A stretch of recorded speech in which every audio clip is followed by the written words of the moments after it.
प्रस्तुत कहानी का शीर्षक है सोने का झुमका। गर्मी की छुट्टियां गांव में बिताकर सुधा अपने मम्मी पापा के साथ इलाहाबाद आ रही थी। ट्रेन में खिड़की के पास बैठी सुधा गांव के सुखी और उल्लासमय जनजीवन के बारे में सोच ही रही थी कि उसने देखा उसी की उम्र का एक लड़का ट्रेन के फर्श पर बैठा दरवाजे की ओर से झाड़ू लगाता उसकी सीट की ओर आ रहा है। ट्रेन में यात्रियों ने मूंगफली के छिलके, चाय के कुल्हड़, सिगरेट और बीड़ी के टुकड़े फेंक रखे थे। कूड़े को अपनी झाड़ू से बुहारते हुए वह लड़का धीरे धीरे आगे बढ़ा आ रहा था। उस लड़के को देखकर सुधा ने सोचा, यह तो बहुत ही अच्छी बात है, यह लड़का बहुत अच्छा कार्य कर रहा है। पर अगले ही पल उसने सुना उसकी सीट पर बैठे लोग कह रहे थे, देखना यह लड़का उल जलूल ढंग से झाड़ू लगाकर सारे यात्रियों के सामने हाथ फैलाकर पैसे मांगेगा, इससे यह अच्छी कमाई कर लेता होगा। एक सज्जन तो कह रहे थे, अरे यह पॉकेट मार है, झाड़ू लगाते लगाते न जाने किसकी जेब पर हाथ साफ कर दे, इससे सावधान रहो। लोगों के मुंह से यह सुनकर सुधा के मन में उस लड़के के प्रति तरह तरह के विचार उठने लगे। वह सोचने लगी, क्या यह सचमुच बुरा लड़का है? नहीं, यह इतना अच्छा कार्य कर रहा है, बदले में यात्रियों को चवन्नी अठन्नी दे देने में कोई हर्ज नहीं होना चाहिए। रेल आपकी संपत्ति है, इसकी रक्षा करें, यह बात ट्रेन की दीवार पर लिखी है, पर यात्री हैं कि इस पर अमल ही नहीं करते। यह लड़का इस फर्ज को निभाते हुए सार्वजनिक हित का कार्य कर रहा है। सुधा यह सब सोच ही रही थी कि तभी उसका कंधा झकझोरते हुए उसके पापा बोल उठे, बिटिया अपना बैग संभालो, मुगल सराय आ गया, अब हमें यहाँ से ट्रेन बदलनी है। अगले ही पल सुधा सीट पर से उठ खड़ी हुई। ट्रेन प्लेटफार्म पर लग चुकी थी। खाने पीने वाली चीजों को बेचने वालों की आवाजों के साथ ही चढ़ने उतरने वाले यात्रियों के शोरगुल के बीच वह अपने मम्मी पापा के साथ ट्रेन से उतर पड़ी। वह अब भी उस झाड़ू लगाने वाले लड़के के बारे में ही सोच रही थी। वह लड़का झाड़ू लगाते लगाते उसकी सीट के पास आया ही था कि तभी वह स्टेशन से उतरने के लिए खड़ी हो गई थी। उस लड़के ने चंचल निगाहों से सुधा की आंखों में झांकते हुए पूछा था, दीदी जी उतरना है क्या? सुधा ने उचकते मन से कहा था, हाँ, यहाँ से हम लोगों को इलाहाबाद जाने वाली ट्रेन में बैठना है। इलाहाबाद जाने वाली एक्सप्रेस ट्रेन पापा के साथ बैठ चुकी थी। इस ट्रेन में भी सुधा को खिड़की के पास वाली सीट मिल गई थी। वह खिड़की के शीशों से झांकती प्लेटफार्म का शोरगुल भरा दृश्य देख ही रही थी कि तभी उसने सुना उसकी मम्मी चौंकती हुई पापा से बोली, अजी मेरे एक कान का सोने का झुमका गायब है।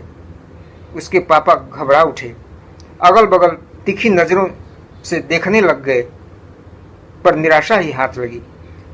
वहां झुमका गिरा हो तब तो दिखे, वैसे भी सोने का कीमती झुमका किसी दूसरे की नजर में आने पर वापस कहाँ मिलने से रहा। बगल में बैठे लोग कहने लगे, बहन जी आपका झुमका प्लेटफार्म पर या डिब्बे में चढ़ते समय ही किसी पॉकेटमार या चाई ने बड़ी सफाई से निकाल लिया है। सुधा अपने मम्मी पापा को परेशान देखकर दुखी हो गई। उसे लगा था कि यह बहुत ही गलत हुआ। उसकी मम्मी ने पापा की तनख्वाह से थोड़े थोड़े पैसे बहुत दिनों तक इकट्ठा करने के बाद यह सोने का झुमका खरीदा था। इसके खो जाने से पूरे 30,000 रुपये का नुकसान हो गया। पापा कहते थे, अब पछताने से क्या फायदा। मैं बार बार कहता हूं कि यात्रा में कीमती जेवर पहनकर मत चला करो, चोर उचक्कों की नजर बड़ी तीखी होती है। वे वेश बदल कर रखते हैं और मौका पाकर यात्रियों की कीमती चीजों पर हाथ साफ कर बैठते हैं। सुधा की मम्मी पापा से बोली, अजी मुझे तो पूरा विश्वास है कि यह उस झाड़ू लगाने वाले लड़के का ही कर्तव्य है।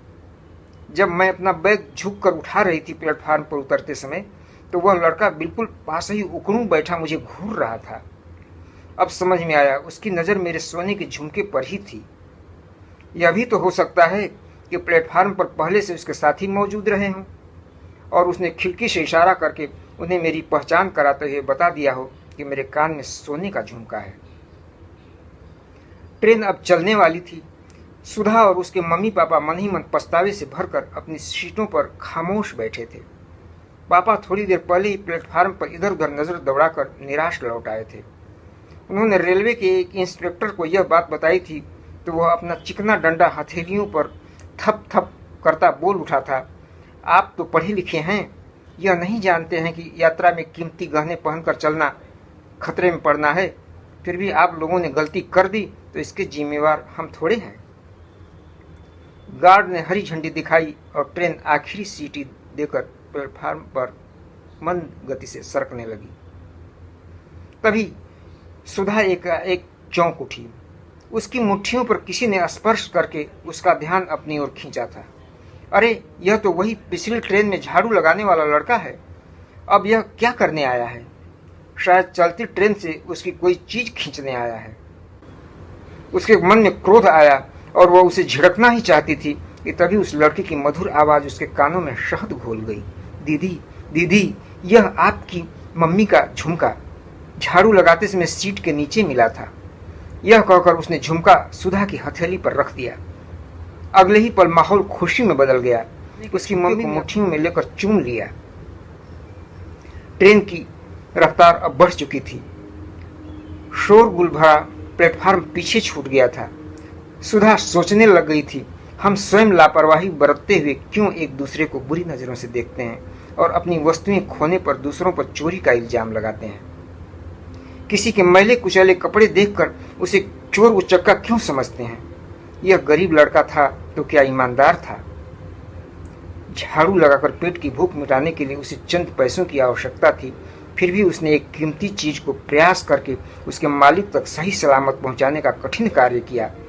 वह लड़का भले ही आज गरीब हो, लेकिन भविष्य में निश्चय ही वह देश का एक कर्तव्यनिष्ठ नागरिक होगा।